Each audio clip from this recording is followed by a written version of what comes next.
Hi everyone, Gallic Gun Toys here, back at it with another review for you. If you caught my last upload, you'll see I uploaded the Venom, my non-spoiler review for Venom. Okay, caught it last night. This is my spoiler review. So let's jump into it. Okay, now the Riot symbiote. I thought the Riot symbiote was pretty cool. I like how that was the one that got lost. There was 4 symbiotes all up. 2 of them died in the lab.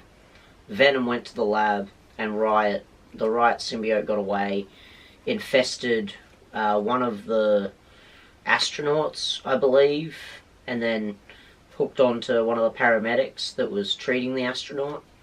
And then just slowly, over 6 months, made its way to America, swapping bodies from the paramedic to an old Asian lady to a cute little blonde girl. There was like maybe 5 or 6.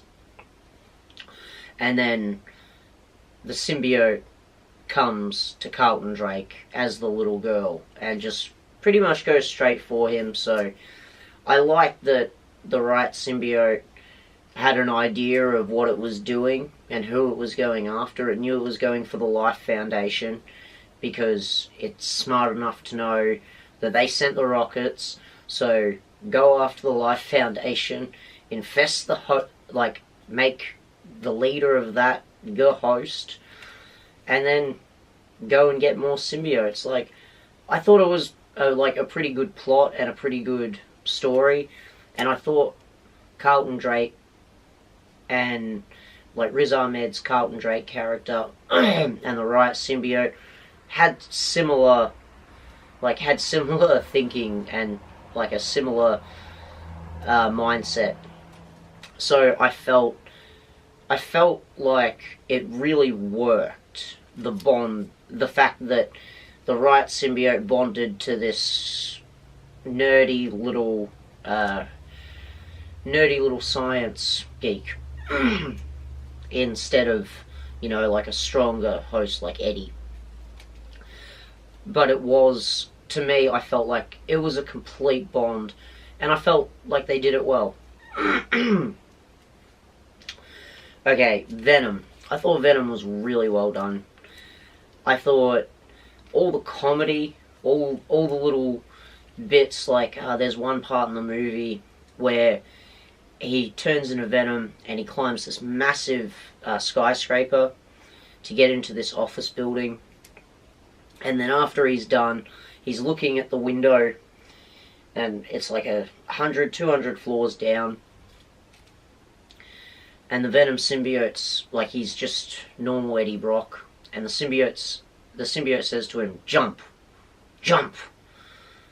And then it cuts to him pressing the elevator, or getting into the elevator, and you just hear the symbiote go, call him a pussy.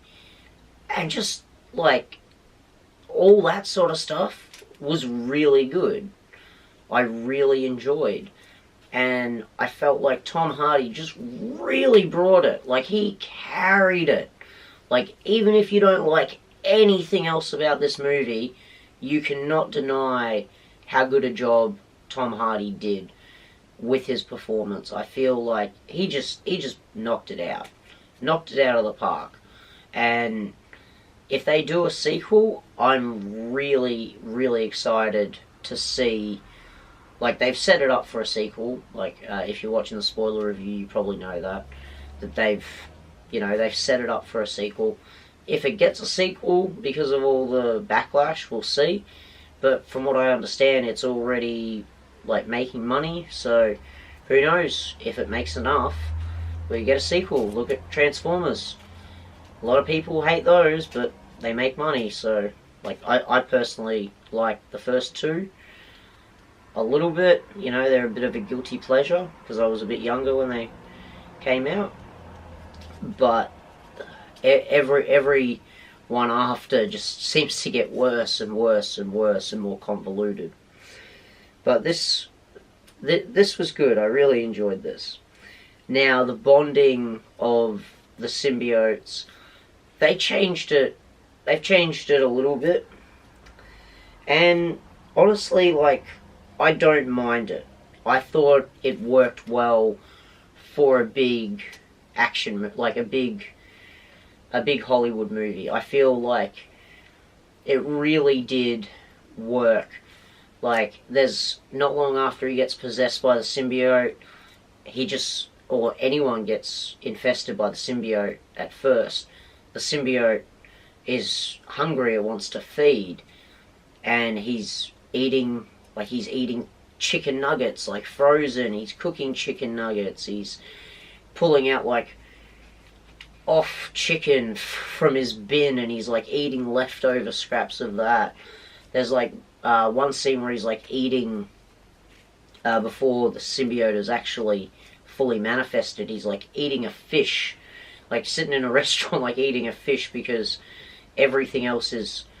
He says everything else is dead, so he's having trouble eating, and just the whole thing, the whole transformation of Venom and the bonding process, I liked, and I feel like it really worked. Riz Ahmed's Riot seemed to bond a little bit quicker. Like his Carlton Drake character seemed to bond a lot quicker in real time, like in movie time, to Eddie Brock. But, like, you know, he's a more powerful symbiote. You know, maybe he can just jump from. Maybe he can just build a host up like that really quickly. Okay, now, Lady Venom. We actually got She-Venom, or Lady Venom, for a brief second. Eddie Brock gets separated from the symbiote. The symbiote gets out. Eddie Brock gets captured before he can actually get to Eddie. Carlton Drake's team gets him. So the Venom symbiote inhabits Papillon, a little dog, like a little chihuahua thing. It's called a Papillon, a butterfly dog, if you didn't know. Now you do. Okay, so it inhabits the dog, and then his ex-girlfriend sees that he's gone and sort of puts together that he's been taken, and then sees the dog standing there and she sees the eyes shift, and she just kind of looks at the dog with the realization, and then that's all you get. You don't get anything else other than that.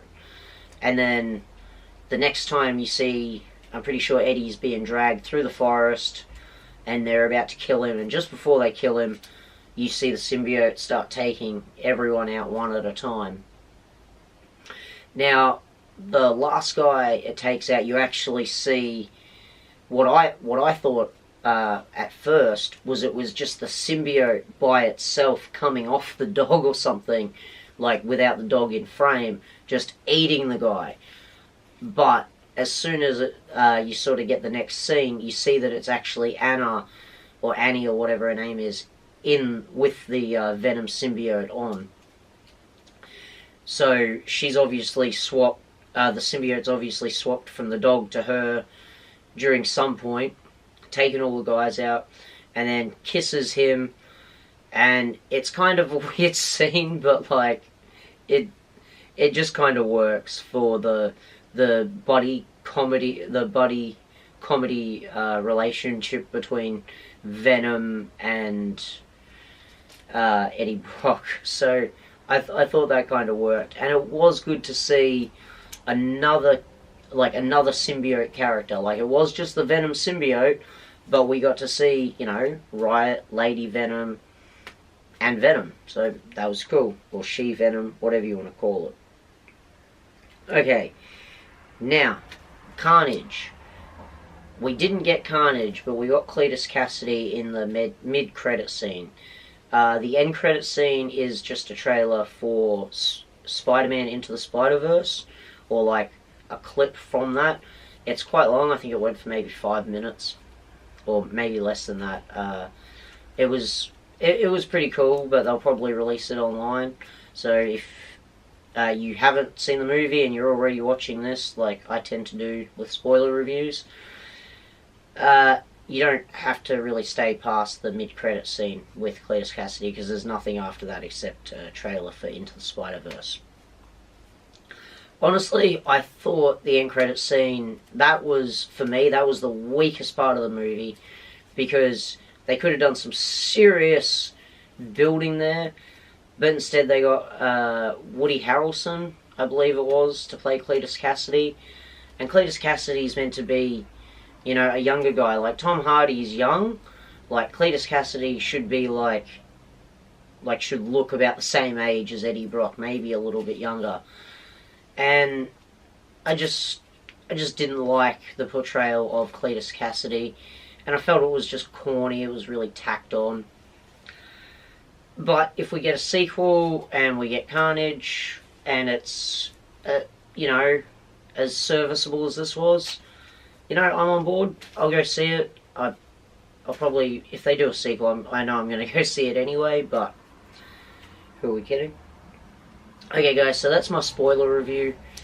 I don't think there's anything else I really want to touch on that I didn't touch in my non-spoiler review. If you didn't check that out already, check that out. That's the video I loaded previously before this one. This is Gallic Gun Toys signing off. My name's Jared. Thank you once again for joining me, and I'll catch you in my next video. Bye for now.